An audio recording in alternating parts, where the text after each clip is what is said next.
बांकीपुर उपचुनाव हो गए, लेकिन उसका इम्पैक्ट अभी भी जारी है। इम्पैक्ट इस तरह से कि चर्चाएं उस पर हो रही हैं, और चर्चाएं ही नहीं हो रही हैं, ये बात हो रही है कि आखिर चीज़ें कहाँ से कहाँ जा रही हैं, यानी कौन कहाँ शिफ्ट हो रहा है और किस तरह से हालात राजनीतिक बदल रहे हैं बिहार के। चाहे सवर्णों की बात हो, यानी राजपूत जो इसको क्षत्रिय कहते हैं, क्षत्रियों की बात हो, और चाहे बात ब्राह्मणों की हो, और चाहे बात भूमिहारों की हो। लाला तो कैंडिडेट ही था, इसलिए लालाओं का झुकाव उसकी तरफ था, लेकिन शुरू से नहीं था, और शायद अंतिम में बहुत जो कायस्थ समाज के लोग हैं उन्होंने वोट नहीं दिया, क्योंकि 422 में से 400 बूथ बीजेपी हारी है। और या यूं कहें कि 400 बूथ हारने का मतलब होता है कि हर क्षेत्र में वोट जो है वो मिले हैं प्रशांत किशोर को, और ये वोट प्रशांत किशोर के अपने वोट नहीं कहे जा रहे हैं, ये वोट कहे जा रहे हैं बीजेपी से नाराजगी वाले वोट। वो लोग, यानी जो लोग बीजेपी के लिए काम करते थे पहले, जो बीजेपी के लिए माहौल बनाते थे, वही लोग इस बार रुष्ट हो गए, और ऐसा रुष्ट हुए कि उन्होंने बीजेपी को धो डाला। यानी कि आप सोचिए कि वो उसको वहाँ पहुँचा दिया जहाँ पर मंथन शुरू हो गया है, और मंथनों में कई बातें हो रही हैं। यानी मंथन में कहा जा रहा है कि जो विधायक जी लोगों की ड्यूटी लगी थी, यानी 50 विधायकों की ड्यूटी लगी थी, उन विधायक जी लोगों ने जमीन पर काम नहीं किया, जमीन पर वो आए नहीं, फोटो खिंचाते रहे, तस्वीरें लगाते रहे, और जो उनको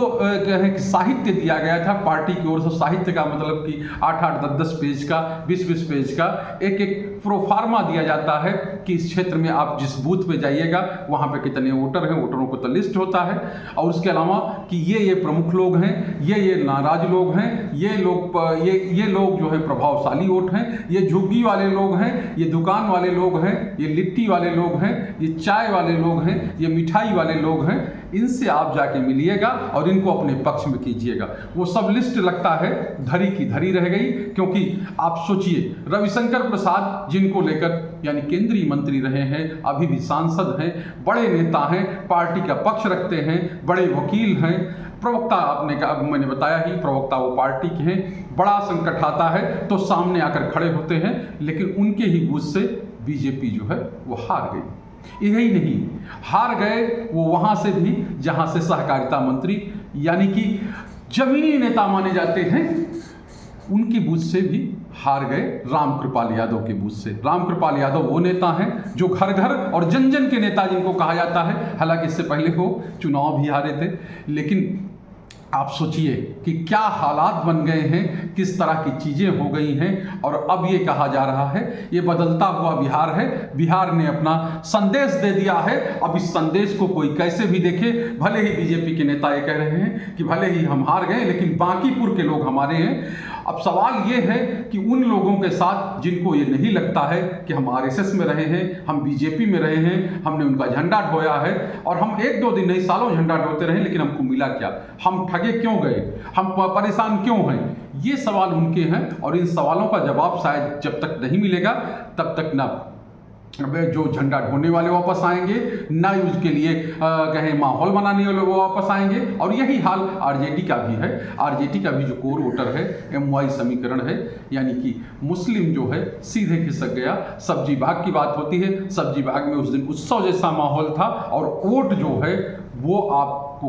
कहानी कह रहे हैं कि आखिर सब्जी बाग के लोगों ने किस तरह से मदद जो है वो प्रशांत किशोर को की। हालांकि उसको लेकर एक अलग कहानी चल रही है कि जो बीजेपी को हराने वाली की स्थिति में होता है, मुस्लिम वोट वहीं जाते हैं, और इसको लेकर भी चर्चा हो रही। लेकिन अभी तो हालात यही हैं कि सब्जी बाग के लोगों ने वोट जो है वो प्रशांत किशोर को ही दिया है। और पूरी राजनीतिक जो कहें कि यहाँ की राजनीति का जो अभी रटाया सूत्र वाक्य था कि नहीं ये आ जाएंगे तो ये हो जाएगा, वो आ जाएंगे तो वो हो जाएगा, क्योंकि अब इस पर भी चर्चा शुरू हो गई कि आखिर लालू प्रसाद यादव यानी आरजेडी को लेकर कहते थे जंगल राज आ जाएगा, लेकिन अब बीजेपी वाले अगर आगे बढ़ी जनसुराज तो उसको लेकर क्या नैरेटिव बनाएंगे।